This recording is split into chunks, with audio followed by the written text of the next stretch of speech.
جب تک نبی کی میلاد کی خوشی نہ ہو. میں نے کہا تیرے یہاں پر وہ حرام کا پلہ پیدا ہو جائے جس کے نہ نسب کا پتہ، نہ اصل کا پتہ، نہ نسل کا پتہ، اس کے عقیقے میں تو خوشیاں منا لے. پیدا ہو گیا صاحب، محلے بھر میں مٹھائی بٹ رہی ہے. میں نے کہا بڑے ہو کر جانے شرابی بنے گا کہ زانی بنے گا، کیا بنے گا، کوئی بھروسہ ہے؟ مٹھائی بٹ رہی ہے. میں نے کہا تجھے اس کے بارے میں کہیں پتا چلا تھا؟ کسی قرآن کی آیت میں، کسی حدیث میں تھا کہ بیٹا پیدا ہو تو مٹھائیاں محلے بھر میں بانٹنا؟ میں نے کہا جب تو اپنی اولاد کے لیے مٹھائی بانٹ سکتا ہے تو اللہ نے تو یہ اولاد بھی میرے مصطفیٰ کے صدقے عطا فرمایا ہے. اگر نبی نہ ہوتے تو تیرے یہاں یہ چراغ بھی نہ جلتا. تو تجھے خوشی کو دوبارہ کرنا چاہیے کہ اللہ تیرا لاکھ لاکھ شکر ہے، تو نے میرے نبی کے صدقے میں مجھے اولاد عطا فرمایا. یہ خوشی منانا چاہیے مصطفیٰ کی آمد پر. اور خوشی اگر نہ منائے تو پھر پتا چل جاتا، پھر کہتے ہیں اچھا کیا ضروری ہے. مصطفیٰ کی ولادت کی رات کی جب فضیلتیں بیان ہوتی ہیں تو لوگ کیا کہتے ہیں جانتے ہیں؟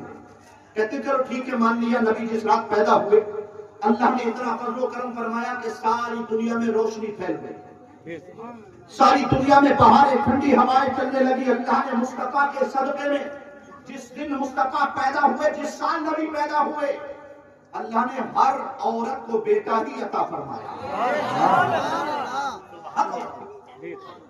بیٹا ہی عطا کیا.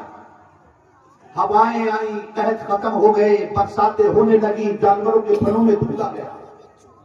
پھر فضیلت کی رات یہ تھی کہ جانور آپس میں باتیں کر رہے تھے، ایک دوسرے کو مبارکباد دے رہے تھے. یہ ساری فضیلتیں سنی تو ملا جی بولے چلو ٹھیک ہے، مان لیا ہم نے نبی جس دن پیدا ہوئے اس رات میں یہ بڑی بڑی فضیلتیں تھیں، مگر اب تو نبی کو پیدا ہوئے 1500 سال ہو گئے، اس رات میں یہ ساری رحمتیں تھیں، آج کیوں منا رہے ہیں؟ آج کون سی فضیلتیں حاصل ہیں؟ جواب ہمارا سیدھا سادہ ہوگا، ہم کہیں گے قرآن نازل کب ہوا؟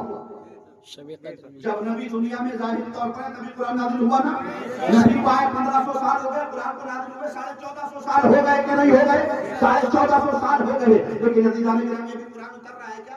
نہیں اتر رہا ہے نا، قرآن نہیں اتر رہا ہے، مگر ہم قرآن پڑھتے ہیں. رمضان آتا ہے، رمضان کا ہر لمحہ برکات و حسنات سے بالکل بھرپور ہوتا ہے. رمضان کے 3 اشرے ہیں، اول رحمت اوسط مغفرۃ وآخرہ ابن میلاد. مصطفیٰ کی حدیث ہے، لیکن جیسے ہی آخری اشرا لگا ہر چہرے پر ایک غلیظ بشاشت آ جاتی ہے. لوگ کہتے ہیں یہ آخری اشرا آ گیا ہے، اب اس میں شب قدر نازل ہوگی، اب شب قدر میسر ہوگی. 21، 23، 25، 27، 29 کو شب قدر تلاش کی جائے. عزیزان گرامی آپ نے دیکھا ہوگا اہل سنت اور تمام لوگ چاہے جس فرقے کے ہو، جب 21 کی رات آتی ہے کسی کے ہاتھ شبینہ ہو